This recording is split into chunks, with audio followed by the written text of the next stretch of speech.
Welcome to Tell Me More Stories Told as podcast. Hello. Today we're diving into the source material you've shared about a truly monumental event. Yeah, the 1985 Mexico City earthquake. It's quite a story. It really is. More than just a news report, it's about incredible natural power hitting a major city. The devastating results, but also the amazing spirit that came out of it. Exactly. It's this complex mix of science, geology, how the city was built, and, of course, the human reaction. So our mission here is to unpack why this quake, with its epicenter so far away, was just so destructive for Mexico City specifically. Right. We want to explore what made the city vulnerable, how the damage actually played out on the ground, and look at the response, both the good and the criticized parts. We'll pull out the key facts, maybe some surprising details from the sources, and really guide you through what happened and why it's still so important today. It's a story with powerful lessons. Okay, let's unpack this. So, to really get the 1985 quake, Right. you kind of have to start with where Mexico sits, geologically speaking. It's right at this convergence point. You've got the North American plate, the Cocos plate, the Pacific plate. They're all interacting right there. It makes it super active, seismically. Very active. And the 1985 event specifically originated along the Middle America Trench off the coast. That's where the Cocos plate is actually sliding under the North American plate subduction. That sounds like a place where a lot of pressure builds up. Exactly. It's one of the planet's major seismic zones, constantly storing energy for these big earthquakes. But here's the part that, honestly, I found fascinating in the sources. Mexico City's huge vulnerability wasn't just because it was, relatively near this octave zone way out at sea. No, that's the crucial piece. It's about the ground underneath the city itself. Not a lakebed, right? Lake Texcoco. Precisely. Large parts of the modern city are built on what used to be this ancient lake. So you're talking about layers and layers of soft clay, silt, stuff with a lot of water in it. Like building on jelly. Is that a fair comparison? It's actually pretty close. The sources describe it like that soft, water-saturated sediment, and that has huge consequences during an earthquake. Okay, how so? It doesn't just shake like normal ground. No, it acts like a giant amplifier. When the seismic waves travel from the coast and hit this soft basin, the energy gets trapped and magnified. The shaking becomes much, much stronger than it would be on solid bedrock just nearby. Wow. So the ground itself makes the shaking worse. Dramatically worse. And there's another problem. Soil liquefaction. Liquefaction. Oh, this is bad. It is. When you shake waterlogged soil like that intensely, it can lose all its strength temporarily. It basically starts behaving like a liquid. So buildings can just sink. Sink, tilt, even completely overturn because their foundations suddenly have no support. You see pictures of it, it's startling. And there was something else, too, about resonance, like the ground having a specific pitch. Yeah, this is really interesting. The lakebed itself has a natural frequency it likes to vibrate at. Think of it like pushing a swing, it moves back and forth at a certain rate. For the Mexico City lakebed, that rate is about one cycle every 2.5 seconds. Okay. So the ground has a favorite rhythm. Kind of. And here's the kicker. The seismic waves coming in from the 1985 quake, particularly the damaging shallow waves, happen to have a very similar frequency, around that 2.5-second mark. Oh, no. So they matched. They matched.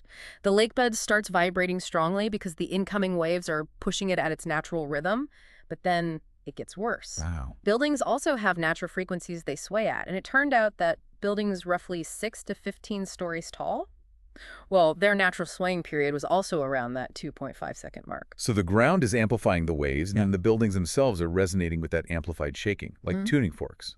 Exactly like tuning forks. The amplified ground motion makes these specific mid-height buildings shake even more violently than the ground itself. It explains why so many buildings in that height range suffered catastrophic damage, while much shorter buildings, or very tall ones like skyscrapers, often fared better. They just didn't resonate the same way. That's incredible. Such a specific, deadly combination. It really was. Now, the earthquake itself, magnitude 8.0, huge. But the epicenter was off the Michoacan coast, over 350 kilometers away. That's like, 220 miles. Quite a distance. A significant distance. And it wasn't just one quick shock. The sources say it was a complex event, sort of a double hit. Two main movements about 26 seconds apart. Which meant the shaking lasted longer. Much longer. People in Mexico City experienced intense shaking for, estimates vary, but somewhere between 3 and 4 minutes. 3 to 4 minutes. I can't even imagine. It's an incredibly long time to endure that kind of motion, especially the amplified resonant shaking.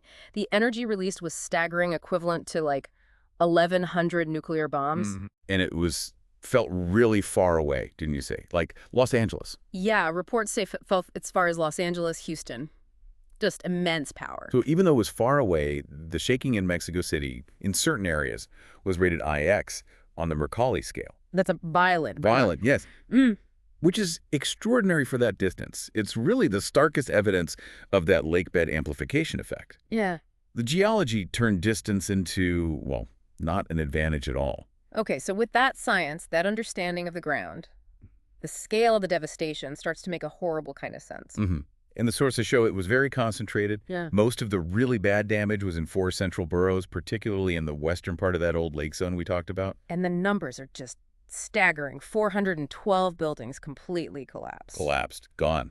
And over 3,100 more seriously damaged. Think of the housing. Over 30,000 units destroyed, nearly 70,000 damaged. Huge numbers of people instantly homeless. And it really hit those specific building types we discussed, the 6 to 15-story ones. Those were tragically vulnerable because of the resonance, but also buildings that had what engineers call a soft story on the ground floor. Soft story, was that like open spaces? Yeah, things like parking garages, big open lobbies, storefronts with lots of glass. Those ground floors didn't have enough solid walls to resist the sideways forces of the amplified shaking, and they'd often just collapse, causing the floors above to pancake down. Pancaking. Awful. And buildings hitting each other. That happened too. Adjacent buildings swaying out of sync, banging into each other with enough force to cause serious damage or collapse. Now, Mexico City did have earthquake codes before 1985, right? They'd had quakes before. They did. Codes were updated after significant quakes in 57 and 76. But, I mean, the sources are clear. Those codes just weren't designed for the intensity and, critically, the duration and frequency content of the shaking they experienced in 85, especially on that lakebed soil. So the codes weren't enough for this specific event. Not nearly enough. And interestingly, the sources suggest that buildings constructed between 1957 and 1976 seem to be particularly hard hit. Maybe built during a period of rapid growth, perhaps with code enforcement that wasn't quite up to par for this unprecedented event. Structures built after 76 generally did a bit better. But there's that one famous exception, isn't there? The Torre Latinoamericana. Ah, yes.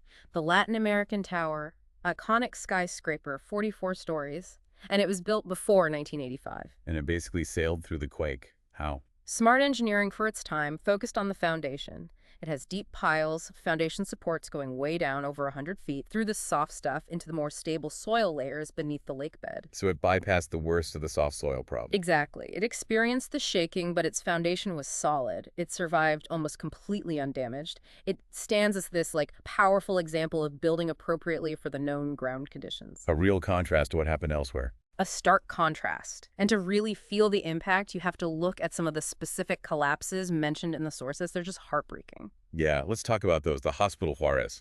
That sounds like one of the worst. It was horrific. A 12-story tower block, part of a major hospital complex. And the quake hit right during a shift change morning time. So it's packed. Patients, doctors, nurses, visitors. It just came down. Came down fast. Utter chaos. Yeah. People trapped everywhere. The sources point out there wasn't really a comprehensive emergency plan for something this catastrophic at the hospital. Well, people tried to help. Immediately. Yeah. Surviving staff, people living nearby, volunteers rushing in. They started digging, improvising rescues. Incredibly dangerous work in the rubble. How many? How many didn't make it? They eventually recovered 561 bodies. And tragically, 188 couldn't even be identified. A very high number of the victims were the hospital workers themselves. Oh, that's awful. But wait, isn't this where the Miracle Babies story comes from? That's maybe the one bit of, well, hope people remember. It is. Amidst all that death and destruction at Hospital Juárez, somehow nearly all the newborn babies in the nursery survived the initial collapse. All of them. How? Almost all. They were found days later in some cases, alive, having survived in the wreckage without food, water, or warmth. Yeah. Well, it's almost unbelievable. A truly unique situation that captured global attention. A real glimmer of hope. A powerful story. But then there are others, like the sewing factory. Right, the Topeka Sewing Factory. This was in the Colonia Obrera neighborhood, a big center for garment manufacturing. Lots of multi-story factory buildings. This one collapsed, killing many workers, mostly women, seamstresses. And there was something really grim about the aftermath there, too, wasn't there? About the owners. Yeah, the sources describe a really shocking situation. Reports say that when official rescue teams arrived, the factory owners were allegedly already trying to bring in heavy machinery to demolish the site. While people might still be trapped. That was the accusation. They were more worried about salvaging machinery than rescuing workers. Other workers reportedly pulled out about 150 bodies themselves, using just their hands, before the owners were stopped. It just brutally exposed the terrible conditions many worked under: unsafe buildings, long hours, few rights. Just awful. Yeah. What about other major collapses? The Conjunto Pino Suarez complex, that was a group of government office buildings, one 20-story tower literally folded over onto a 14-story one next to it, blocked a major avenue, housed courts, public defenders. The Hotel Regis? That was famous, wasn't it? A historic luxury hotel. Totally collapsed. And worse, a gas leak started a major fire, which hampered rescue efforts even more. That site's now a park, the Plaza de la Solidaridad, Plaza of Solidarity. In the apartment buildings. Yeah. The housing loss must have been immense. Huge. Complexes like Tlatelolco and multifamiliar Juárez saw massive destruction. In Tlatelolco, the Nuevo León building completely collapsed. You hear stories of people jumping, people trapped for days, neighbors forming human chains to pass rubble hand to hand. Just immense loss of homes and lives. And that moment on TV. Yeah. Televisa Studios. Oh, yeah. That was iconic in a terrifying way. Live morning news broadcast. Suddenly, the shaking starts, cameras wobble, and then bam. The massive 10-ton antenna on the roof buckles and crashes down onto the studios below. Did the anchors? The anchors on air apparently dove under their desks and survived. They actually managed to get back on air later from another location, which was crucial for getting information out. But sadly, others in the building and people outside, like street vendors, were killed by the falling antenna. Okay, pausing here for a second. If you're finding this deep dive into the 1985 Mexico City earthquake compelling, and you want to hear more stories like this, then please make sure you hit that subscribe or follow button wherever you're listening to us right now on Tell Me More. yeah, it's the easiest way to make sure you don't miss our next deep dive. We really appreciate you tuning in. Definitely. Subscribing helps us keep bringing these detailed stories to you. Okay, back to 1985. So, the immediate aftermath, the rescue, the recovery. How did the response actually unfold? The sources paint a bit of a mixed picture, don't they? Very mixed. On the one hand, you have the official government response. At the time, Mexico was dominated by the PRI party and President de la Madrid was in charge. And they faced a lot of criticism. Why? What were the issues? Reports suggest the official reaction was initially slow, hesitant. There was this controversial decision at first to refuse foreign aid, even offers from the U.S. Really? Why would they do that? The reasoning isn't fully clear from these sources, perhaps national pride, perhaps underestimating the scale initially.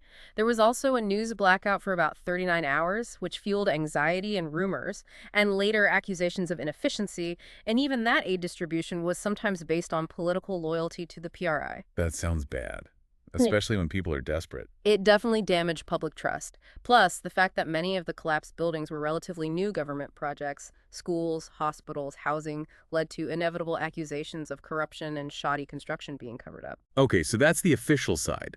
But what about the people? That's the other side of the coin. And it's a much more inspiring story, according to these accounts. There was this incredible, massive, spontaneous wave of citizen solidarity. Like people just helping each other out. Exactly, but on a huge scale. People didn't wait for instructions. They just poured into the streets. Neighbors, students, workers. They formed impromptu rescue brigades. Digging through rubble with their bare hands. Literally.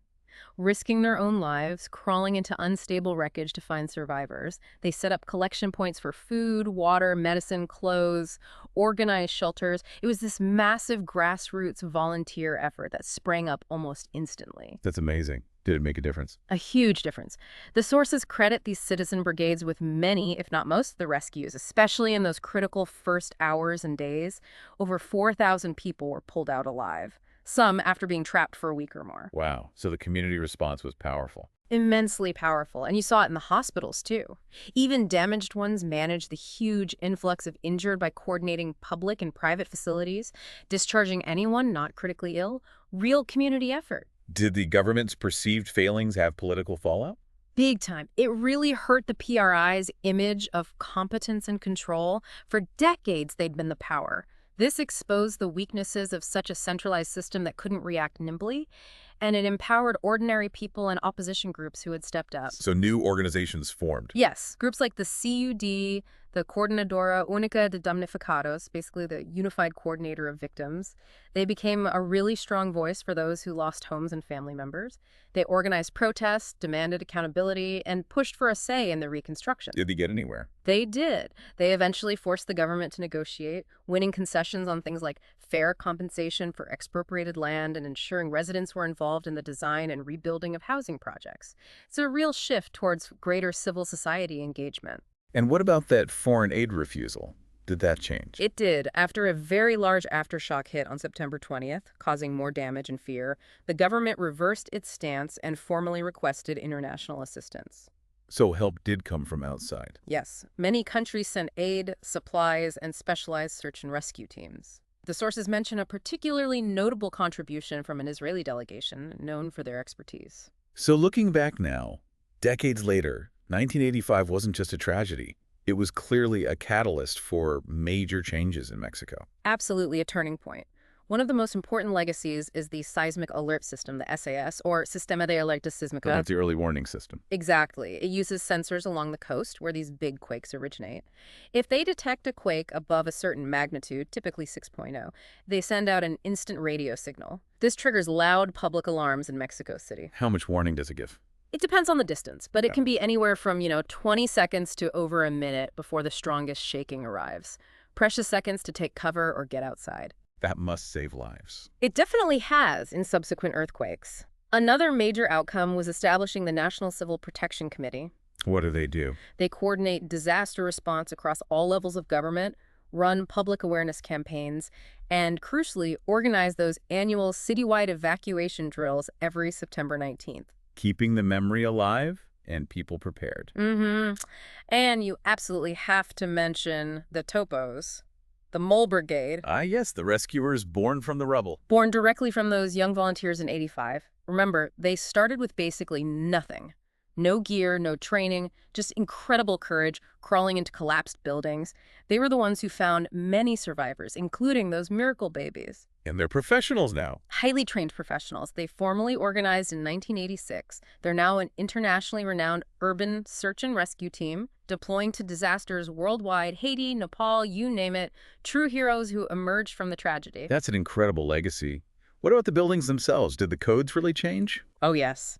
Building codes became much, much stricter, incorporating all the hard lessons about the lakebed soil, the resonance frequencies, the soft stories. Engineers learned a lot. There was also a big effort to reinforce older historic buildings. And newer buildings are designed differently. Completely. Modern skyscrapers like the Torre Mayor, built well after '85, have incredibly sophisticated earthquake-resistant designs, building directly on the knowledge gained, even looking back at why structures like the Torre Latinoamericana survived. But the risk hasn't gone away, has it? Millions still live on that lakebed. No, the risk is inherent. The sources mentioned an estimate from 2005 that something like 32 million people lived in the high-risk lakebed zone then, and the city has only grown. And the date itself, September 19th, it seems almost cursed now. It's become eerily significant, hasn't it? Major damaging earthquakes struck Mexico City again on that exact date, September 19th, in both 2017 and 2022. It makes those annual drills feel even more poignant. So wrapping up this deep dive, the story of the 1985 Mexico City earthquake is just so multi-layered. You have the science of this unique, dangerous geology, colliding with a massive, distant earthquake, leading to devastating, very specific kinds of damage. But then you also have this incredible story of human response. The initial official shortcomings, yes, but overwhelmed by this spontaneous, powerful wave of community action. Yeah, a response that not only saved lives, but also fundamentally challenged the political status quo and led to real, lasting changes in how the city prepares for and responds to disasters. It showed the power of civil society. It really demonstrates how science, urban planning, and human resilience are all tangled together, sometimes with tragic results, but also showing the potential for adaptation and strength. Definitely. We saw vulnerability, but also incredible courage and organization rising from the dust. As you've been listening, what part of the story stands out most to you? Was it the science, the specific collapses, the rescue efforts? And maybe something to think about further. A provocative thought, perhaps. Mexico City continues to grow, continues to face this undeniable seismic risk on that challenging ground. What more can we learn from the lessons of 1985 about how megacities can balance the pressures of development with the fundamental need for safety and resilience on volatile Earth?